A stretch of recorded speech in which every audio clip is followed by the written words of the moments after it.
तो ये कहानी का शुरू होता है मेरे और मेरे दो दोस्तों के साथ। कंगारू और पांडा मेरे दो दोस्त थे। कंगारू घल्लो काम के सिलसिले में गाँव को जाने वाले थे, लेकिन कंगारू ने जाने को मना कर दिया।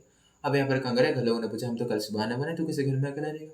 तो कंगारू ने कहा, उमर पांडा ग्रुप स्टडी करने के लिए आज आने वाले, मैं इनको कह दूंगा रहने को। तो कंगारू घल्लो काम को जानते थे, इसलिए उन्होंने हाँ की दिया। तो ये कंगारू हम सबको स्कूल में कह रहे हैं, इस टर्न हम पढ़ते थे, इसलिए हमने हाँ कह दिया। तो हमारा प्लान सिंपल था, स्कूल तो 4 बजे छुट्टे थे, 4 से 6 बजे तक हम खेलेंगे, 6 से 6:30 कंगारू घर में जाके पढ़ाई कर लेंगे, फिर मजा करेंगे। सब ठीक होते, स्कूल 4 बजे छुट्टी होती, लेकिन हम खेल के पहुंचे कंगारू घर में 6:30 बजे। अब पढ़ाई करने का मन नहीं था, इसलिए हमने पढ़ाई की नहीं। लेकिन हमारा प्लान था हम 8 बजे खाना खाने के लिए जरूर जाएंगे। तो पढ़ाई सीटे में हुई या ना हो, खाना तो सीटे में खाना था, इसलिए मैंने कंगारू पूछा, कंगारू आज खाना खाने के लिए कहाँ जाएंगे? तो कंगारू कहने, मैं तुम दोनों को एक ऐसी जगह पे लेके जाऊंगा जहाँ पर तुम दोनों कभी गए ही नहीं हो। तो उसे पांडा के पास एक चलता, पांडा ने गाड़ी चला, मैं बीच में बैठा और आखिर में कंगारू बैठ कर रास्ता बदलते जा रहा है। 9:30 बज गए हम पहुंचने। तो मैंने कंगारू पूछा, कंगारू कितना दूर है? तो कंगारू कह रही, अभी तो आधे रास्ते भी नहीं पहुंचे। मैंने कहा ठीक है, अब तो जो भी सामने मिलेगा वही खाएंगे। तो सामने दादा चाट बेचे थे, चाट खाने का मन नहीं था, लेकिन गाड़ी पे रुक गया, क्यों? गाड़ी का पेट्रोल खत्म हो गया। अब यहाँ पर मैंने कंगारू पूछा, ठीक है काम करते हैं, हम गाड़ी यहीं पर रुक लेते हैं, पहले खा लेते हैं, क्या कहते हैं? कंगारू कहते हैं हाँ ठीक है। तो हमने खाना खाते वक्त हमें दादाजी का दोस्ती बनाया, तो हमने दादाजी को पूछा, दादाजी यहाँ पर क्या हमें पेट्रोल मिलेगा? तो दादाजी कहते हैं हाँ, दूर एक दुकान है, वहां से तुम पेट्रोल लेके आ सकते हो। तो मैंने कहा ठीक है, मैं दादाजी का गाड़ी के पास रुकता हूँ, तुम दोनों चले जाओ पेट्रोल लेके आओ। तो वो गए, आधे घंटे के बाद आया, गाड़ी में पेट्रोल फुल करके हम यूटर्न मारने ही वाले थे। तभी एक इंसान साइकिल पकड़ के आया और दादाजी बोला, दादाजी को पता है पीछे वाले रोड में किसी का कार एक्सीडेंट हो चुका है, पुलिस वाले इन्वेस्टिगेशन करें। अभी सुनने के तो हम डर गए, क्योंकि जब हम जाएंगे तो पुलिस वालों को पूछेंगे, रात के 10:30 बजे इस टाइम बच्चे घर से इतना दूर गाड़ी पकड़े क्या कर रहे हैं? फिर घर लोग पता चले तो हम गए। तो मैंने डर गया, तो मैंने बोला क्या करते? कंगारू कहते एक काम करते, हम दादाजी को हेल्प मांगते। जब मैंने हमने दादाजी को हेल्प मांगा तो दादाजी ने कहा ठीक है, आज जरा तुम मेरे घर में कल सुबह चले जाना। अब इतना डरी हुई थी कि हमने हाँ कह दिया। अब 11 बजे हम पहुंचे दादाजी घर में। दादाजी घर के आसपास कोई और घर नहीं। जब दादाजी घर के अंदर हम पहली बार गए तो हम सरप्राइज हो गए। अब यहाँ पर दादाजी घर के अंदर रहते थे दादा, दादाजी और पोती। उसे पोती के पास एक डॉल थी जिसकी आंखें हिल रही थी, हमें सोचा ढीली होगी इसलिए हिल रही होगी। तभी दादाजी ने दादाजी को सारी बातें बताई। दादाजी ने हमको पानी पीने लगे थे, पानी पीने का था, हमको बाथरूम लगता था। हमने दादाजी को बोला, दादाजी हमको बाथरूम लग रहा है। तो दादाजी ने कहा ठीक है, ऊपर 2 बाथरूम, नीचे पोती के रूम में बाथरूम।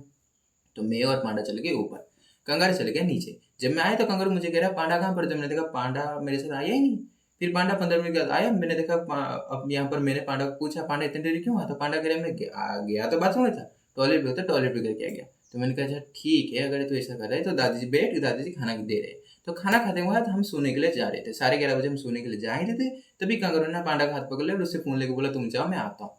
हम रूम के अंदर बैठे हुए हैं, तभी कंगारू आता है, डोर को बंद करता है, डरा होता है, बोलता है इस घर से निकलते ही घर अजीब है। मैंने बोला हुआ क्या है? तो कंगारू कर मैं बाथरूम से आ रहा था, मुझे सुनाई दे कोई तो कह रहे कि हम कितने साल से खाना नहीं खाए, कब खाना खाएंगे? तभी कोई उसको कह रहे वो 3 बच्चे सोने के बाद हम खाना खाएंगे। जब मैं आया तो मैंने देखा पोती डॉल के साथ बात करी थी। अभी सुनने का मैंने कहा पागल है क्या, डॉल कैसे बात कर सकती है? और पोती का मतलब क्या, कितने साल का मतलब क्या है? तो कंगारू कह रहे मुझे पता है तू मेरी बात पर भरोसा नहीं करेगा, इसलिए तो मैंने पांडा फोन को वीडियो कॉलिंग में रखा है, मेरे फोन से देख अगर कुछ ऐसे मिला तो निकलेंगे। और क्योंकि वीडियो कॉलिंग लाइव है तो मैंने कहा अच्छा ठीक है दिखा।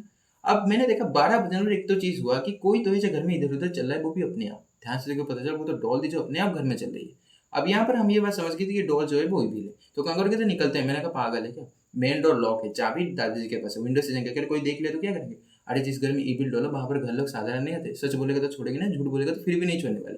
तो कंगारू को देख क्या करें, तो मैंने काम करा, पांडा एक काम को तो डोर के सामने पीठ दिया खड़े हो जा और हमसे बात करनी है एक्टिंग कर, जैसे बाहर के इंसान हमको देख सके ना सुन सके।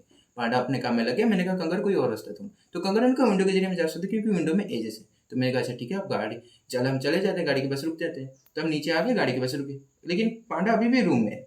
अब यहाँ पर कंगारू मुझे कह रहा पांडा कैसे आएगा, तो हम तो आ गए। तो मैंने कहा ध्यान सुन, तेरा फोन पांडा के पास है, मेरा फोन मेरे पास है। मैंने कंगारू को फोन किया, पांडा ने फोन उठाया, पांडा कह रहा तुम तो निकल गए, मैं कैसे आऊंगा? तो मैंने कहा पांडा ध्यान सुन, हम गाड़ी के पास है, तू नीचे का ना, अगर तुझे कोई मिल गया तो बोल देना ओम और कंगारू बात में, मुझे भी लगा तो मैं पोती के रूम में, क्योंकि दादा दादी को किसी रूम में सोते थे। 15 मिनट के बाद पांडा आया। मैंने पूछा पंडित जी इतनी इतनी देरी क्यों हुआ? तो पांडा कह रहे मैं नीचे हुआ, सचमुच के दादाजी मिल गए, सारी बातें बताऊंगा तो बाथरूम के बाहर खड़े रहे। 15 मिनट के बाद निकले, तभी जाकर मैंने अच्छा, मैंने कहा ठीक है अब गाड़ी स्टार्ट कर निकलते हैं। जब गाड़ी स्टार्ट करने की बारी आई तो गाड़ी स्टार्ट हुई नहीं, क्योंकि गाड़ी का चाबी डाइनिंग टेबल पर है। अब मैंने देखा पांडा और कंकर डर रहे थे, मैंने कहा तुम दोनों को मैं जाकर लेके आता हूँ। मैं उंडी के जरिए गया, देखा डाइनिंग टेबल पर चाबी तो लेकिन डॉल के हाथ पर। अब मैं ये बात समझ गया था कि इस घर में हम रह नहीं सकते, अपने घर चल चल के जा नहीं सकते, तो हिम्मत करके चाबी तो लाना पड़ेगा। जब मैं क्या हिम्मत करके चाबी लाने के लिए और हाथ बढ़ाया चाबी लाने के लिए, तभी डॉल ने खुद हाथ बढ़ा के चाबी दिया। मैं डर गया, लेकिन चाबी लाने के बाद हम गाड़ी के पास पहुंचे, 2:30 बजे हम घर पहुंचे। उसके बाद मैंने कहा सो जाते हैं, बाद में सोचेंगे इसके बारे में। सो के उठने के बाद मैंने कहा ये सारी बातें हम बाकी दोस्तों को बताते हैं। जब हम बाकी दोस्तों को तो बाकी दोस्तों ने कहा पागल है कि उन बच्चे से बातें क्यों करे, वो बच्चे भी कहते हम भी दादाजी घर में रुके, दादाजी घर में रुके हुए हैं। अरे दादाजी के परिवार लोग 10 साल पहले दुनिया छोड़ के चले गए। अभी सुनने का हमारे मन में सिर्फ एक ही सवाल, दादाजी के परिवार को हुआ क्या था? तो सबने कहा दादाजी घर में दादा दादाजी और पोती रहते थे। उस समय पोती के माँ बाप कहीं और रहते, उस समय पोती के पास एक डॉल थी, लोग कहते हैं वो ईविल थी। एक दिन घर में आग लगी, जी के अंदर डॉल तो गई, साथ में 3 मेंबर भी चले गए। अब ये सुनेगा तो हम कुछ नहीं कह सकते, क्यों? क्योंकि जब हम घर के अंदर पहली बार गए थे, तो हमने देखा था घर का रंग काला है जैसे जला हुआ है। हम समझ के डॉल हमको बताना चाहती है इस घर में अभी वो है, डॉल की स्पिरिट रहती है। अब यहाँ पर कहानी खत्म हो गई अन्य डॉल की। अगर कहानी पसंद है तो वीडियो को लाइक करना, शेयर करना, सब्सक्राइब करना, कमेंट करना। ऐसे देख रहे ऐसे देख वीडियो को लाइक कर दो, कमेंट कर दो, नहीं सभी बढ़िया। बड़ा कमेंट करना है बड़ा कमेंट करो, छोटा कमेंट करना है छोटा कमेंट करो। कमेंट करो, तुम्हारे कमेंट को कोई लाइक करे तो बताना कैसा लगता है। इस वीडियो को लेते हैं मिलते हैं अगली वीडियो में, तब तक